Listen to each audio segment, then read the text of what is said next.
Hey all, welcome to the last episode in the unscripted and unprepared series on basic chisel sharpening tips for beginners. This one is all about honing the bevel, and it's probably the one where the most prep is needed because this is where the rubber meets the road, except it's a chisel and you're working on wood, but nobody says that. So, anyway, yeah, so. There's a lot to get into about that, but I also definitely want to fit in, actually honing the bevel because I already had somebody express their disappointment in part one that I didn't actually get to the sharpening. So I like to think that it's not so much being triggered as being all about accountability and responsiveness. So my first reaction was, this was a completely spontaneous idea. While I was in the middle of the process anyway, I thought that would be a really good time to maybe tell you about the finer points that I've picked up along the way that kind of get glossed over in the more extensive videos out there, and give you some of those tips that are going to pay big dividends in ease of performance and quality of results down the road. But my actual reply was that we're in the wax on, wax off mode here, and that we're going to get to the crane. Don't worry about that. But so anyway, um, so I want to get into first the things that you should have at hand that are going to make this a lot easier to do, and then we'll get into the actual honing. So what you're going to need, first of all, I went to the local home store and I got a couple sheets of ceramic tile or marble tile, and these are the big ones. These are like 11 by 17. So I'm actually the guy who went through picking through all the boxes with a 36-inch precision ground straight edge to find the flattest pieces I could. So then I get some sandpaper rolls, and I'll get like 200, 400, 600, and 1,000 grit. And basically, I'll lay those out. They have the adhesive back, the self-adhesive back. So I'll cut the strips, lay them out nice and flat. Then you're going to want some glass cleaner.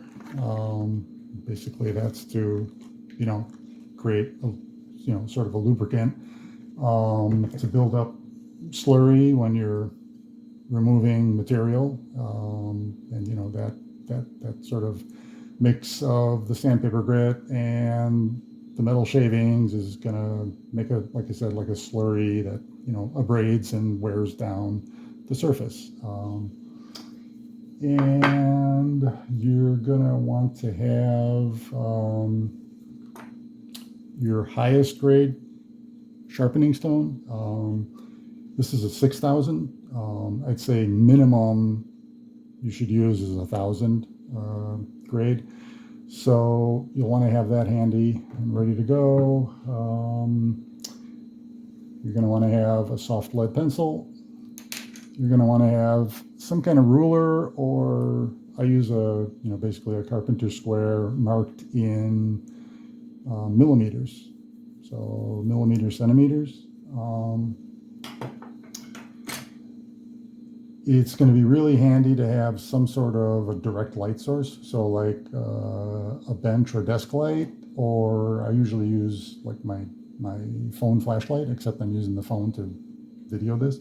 So I brought a little flashlight, little trouble light here. So that'll be real handy down the road. And what else? Yeah, pretty much. Well, the most essential piece of the puzzle here.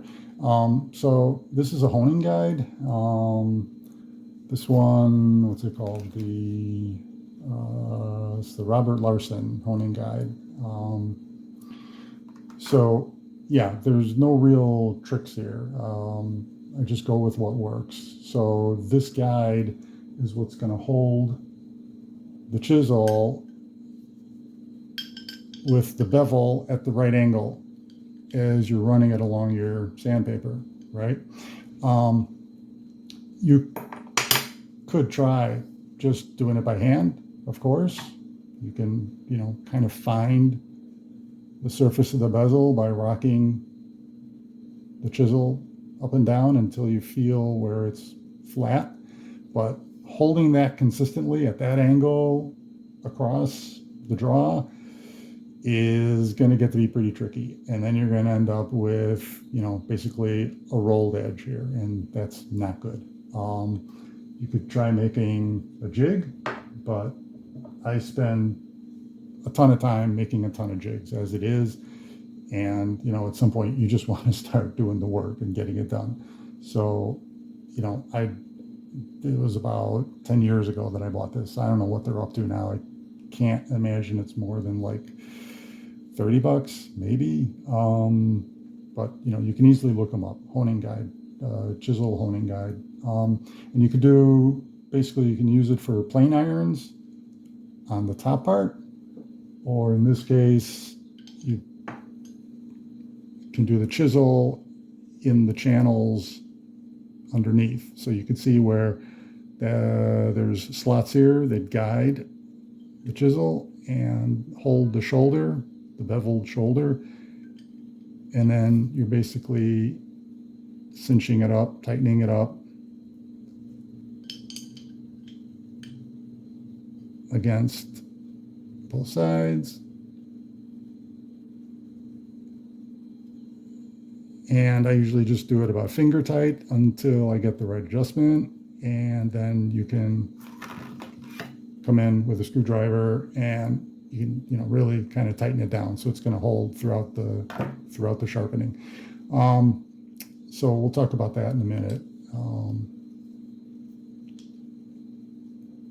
Okay.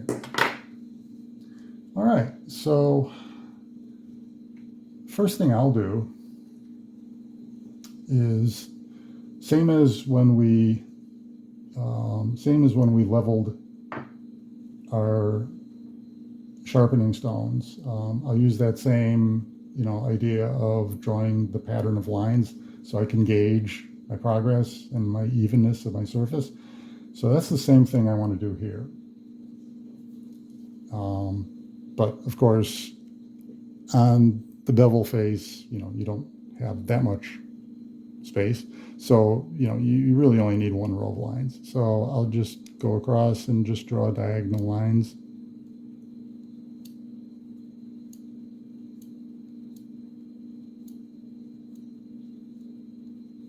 So just enough so that I can cover the face. And that way I'm going to be able to gauge my progress as I'm finding the right angle and I'm drawing it across. Now let's talk about that angle, because that's the all important part here. So basically, there are two angles that you're going to see talked about. And you've got the standard bevel angle, and then you've got a shallow or low angle. So what we're looking at here is, say this is your bevel to the edge, and this one is your standard, which is about 30 to 35 degrees. And then you've got your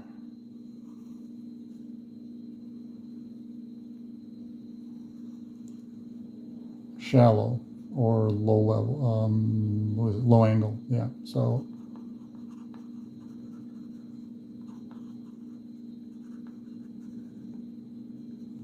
and that one is about 20 to 25. All right. And they each have their own, uses or functions and benefits. So the benefit of the standard is that you've got a lot more metal body here supporting the edge. So this is for working with really hard woods or sort of really tricky grain woods, and especially for, kind of, literally plowing through the surface. Um, and you maintain the edge a lot longer. You're not getting quite as fine a finish though. So yeah, this is sort of more down and dirty work where, like I say, you're plowing across the surface and, probably smoothing out a rough cut. Um, the shallow or low angle is for doing your finer work. So leaving a finer finish, it makes a much easier cut. But of course, you have less material supporting that edge. So the downside of this is the edge wear is really quick. So basically that just means you have to resharpen more frequently. Um, I think for, lutherie and, working, doing fine woodworking, you're going to go with the shallow angle most of the time. There is a third option. It's a compromise. And basically it's where you take the shallow angle and you're creating a secondary bevel at the very edge, about like the last, I guess, 16th or a couple of millimeters. And the idea there is that you're getting the best of both worlds, right? So you're getting the support of material, but then you're kind of creating like a little mini plow. So it, supposedly it strengthens it gives some strength to the edge, but it allows you that precision and a little bit finer work of the shallow. I don't really see it myself in a practical sense, because it seems to me like whatever's going behind that angle, you're still creating sort of a more abrupt angle, like a duller angle. So it just seems like you're not getting the precision that you can out of that. Plus, after I had done this for a couple of years, I started getting into mortising, and that's where you're going to really need, the broader, the wider angle. So I went ahead and invested in a set of mortising chisels anyway. So basically for these, I just go straight to the shallow angle. So that's where the honing guide is indispensable. Because what you've got is, you've even got a guide here on the side that tells you. So it's marked for chisel blades and plane irons. And they give you the standard measurement for degrees, and then they give you the low angle measurement and the degrees. So for both.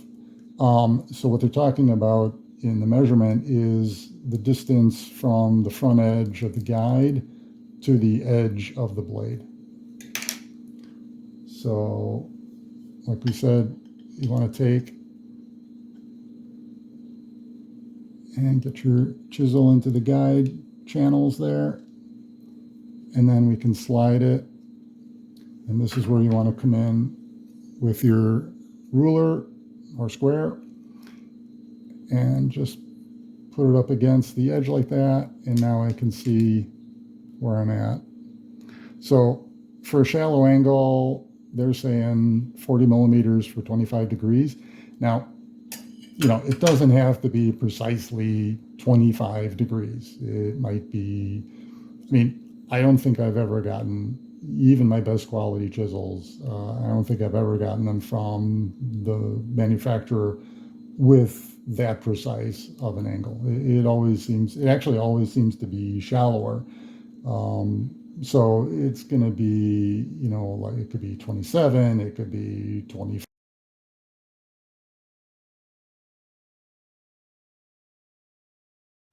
346 minutes later. Okay, so now let's see if you can see, if the camera will pick up there we go, the pencil lines, right? So yeah, that's fine right there, if you could do that. All right, so then we'll just come in and check, and I'm at just about 43, 44. So like I say, the bevel is never set exactly to 25 degrees, from, even from the factory. So if you're at 26, 27, or even the other side, 24, 23, if you're in the ballpark, you're going to be fine. Um, the main thing is you want to stay with, I think you want to stay with the bevel that's on the chisel. Um, if you start honing without really checking and you end up with something off of this, now you've got that issue of you've got sort of two angles going. And to get this back to one consistent beveled surface, you're going to have a disc sander. It's going to take you days to do by hand with sandpaper. So this is why we do the test now. And on 600 grit, you're not going to wear it that quickly, where you can easily correct if you're off. So this is the point you want to check.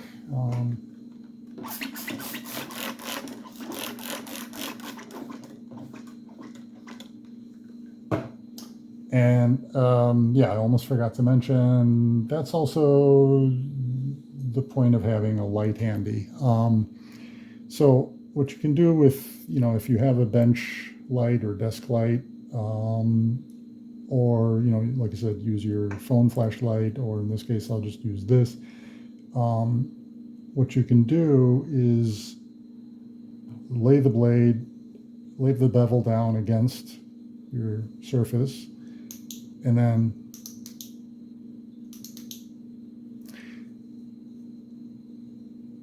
you can shine it sort of at a, like an angle to the blade, and you can check any shadow here ahead of the edge, because that'll tell you that you're tipped too far back.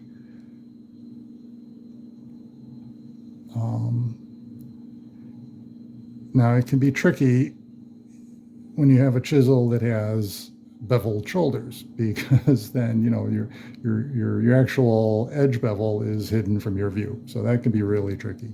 So then you gotta get down in there, and you're gonna have to kind of look underneath. And I can't really pick that angle up on the camera here, but if you got down low enough and cast an eye, I can see. Yeah, I'm I think I'm dead on flat to the surface. So I think I'm going to be good. Let's see how it goes.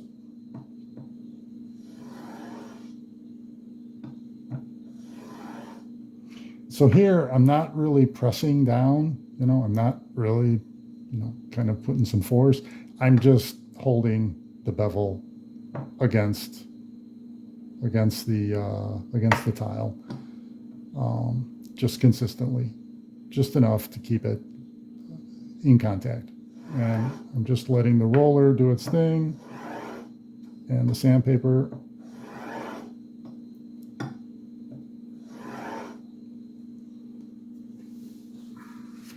Let's take a look.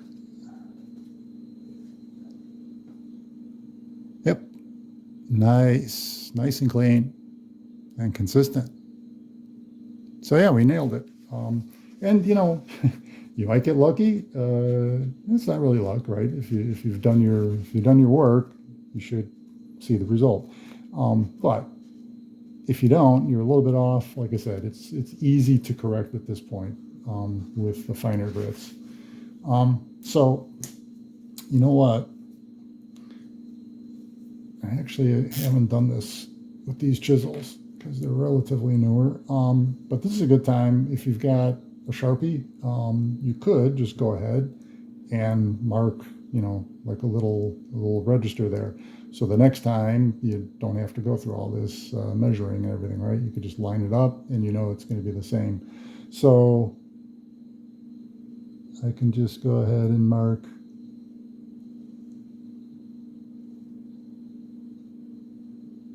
where the guide meets the blade, and then even here.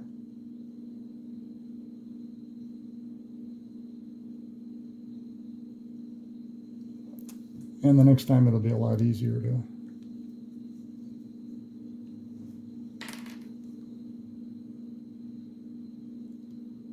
it's actually better to do this side because if you get a little bit too over enthusiastic next time you sharpen up the sole and polish the sole, you're just going to polish those marks out. So yeah, you're better off putting the marks on the back side of the chisel, of course. All right, so now we can have at it, right? So I usually do 10 draws, and I do them in both directions, just to kind of allow for any inconsistency in pressure or my hand motion as I go across. That's something I forgot to mention in the earlier parts about polishing the sole. And when I'm working with a whetstone, I'll make my passes, but then I'll rotate the whetstone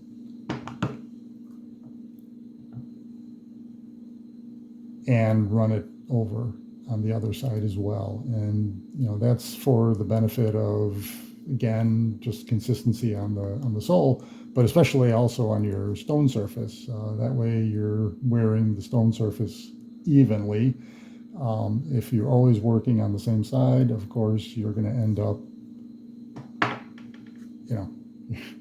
potentially you're going to end up with a stone that's got like a camber to it, right? Of course. It's going to be subtle, but it's going to be there. So it's good. Rotate the piece every so often. All right, so let's get back to it here. Freshen it up. And like I said, we'll do 10 draws. Since I know I'm good, I'm going to tighten that up so it doesn't move on me unexpectedly. All right.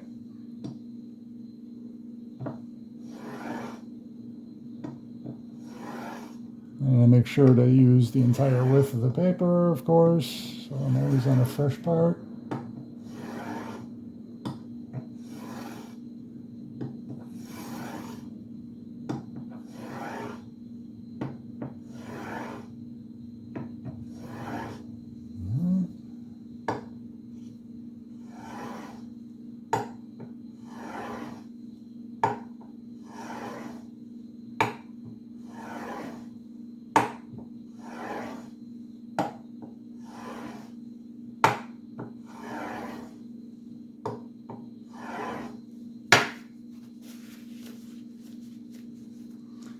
Now we'll finish off with our 1,000.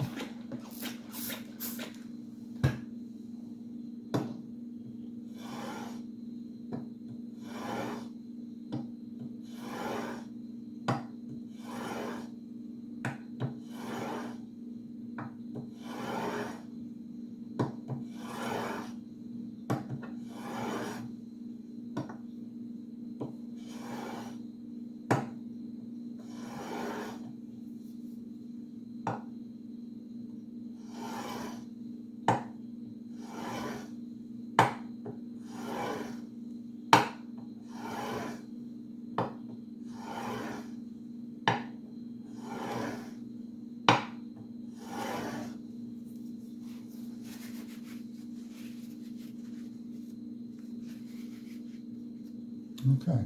All right. Then, so Now this is especially true when you're going with the lower grits, the 200, the 400.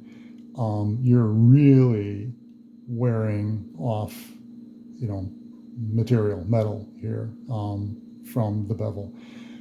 But even at the 600 and at the 1000, of course, it's much finer, but you're still abrading the metal. And all of those little micro shavings, basically what's happening is as you're running it along the sandpaper, the slurry is carrying it to the edge and then it creeps over the edge. And what you tend to do is start forming a burr. And it's something you're going to feel if you run your finger along the sole. You'll feel the edge right there. And that's that little metal burr that's getting kind of raised up on this side. So that's when you want to bring in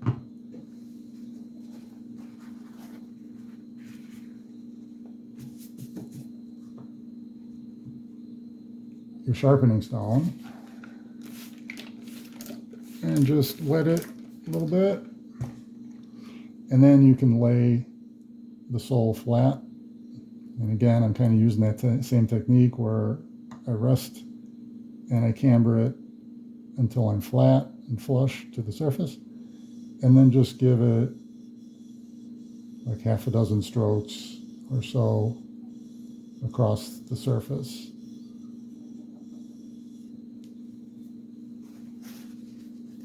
And there we go. And you've got a really nice clean edge. Oh yeah, that's I can feel that wanting to dig in. So yeah, we're surgically sharp there. So the last step, and it's not really essential, right? It's kind of esoteric, but it's points for style. Is to make yourself a stropping block. And for that, you could just get a strip of leather. You could use an old belt, that works just fine. You can go to fabric stores and they sell leather strips there too. And you want to glue that onto, just a piece of scrap wood, but a nice level piece, flat piece. I've got a scrap of MDF here that I used. And glue that down, get some fine honing compound, some polishing compound, and what you're going to do is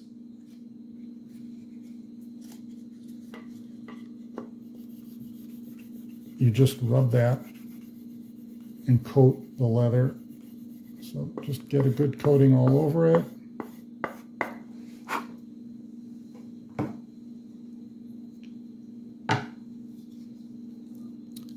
And then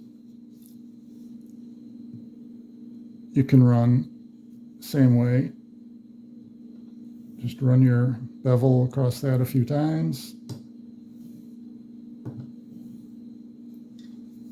Same thing with the sole.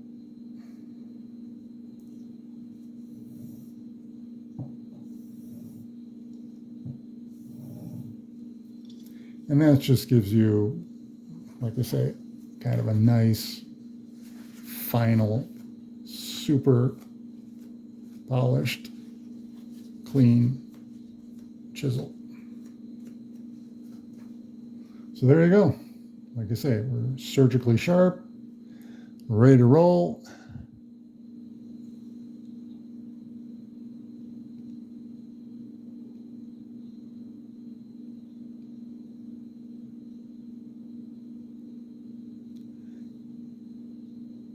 And hopefully you'll see the results in your work too. So please feel free if you've got any questions, if there is anything I wasn't clear on or maybe I even missed on the fly here, please post your questions. If you've got any of your own tips that you've seen proven out in the results, feel free to share. If you have any other comments, that's my late night reading jam, so I'll definitely get to them.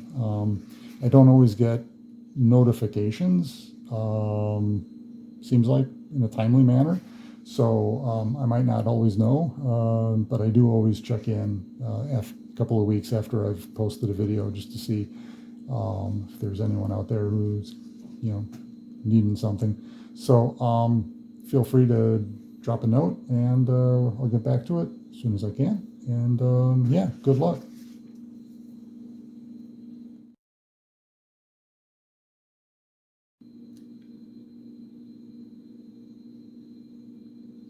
Brace carving chisel.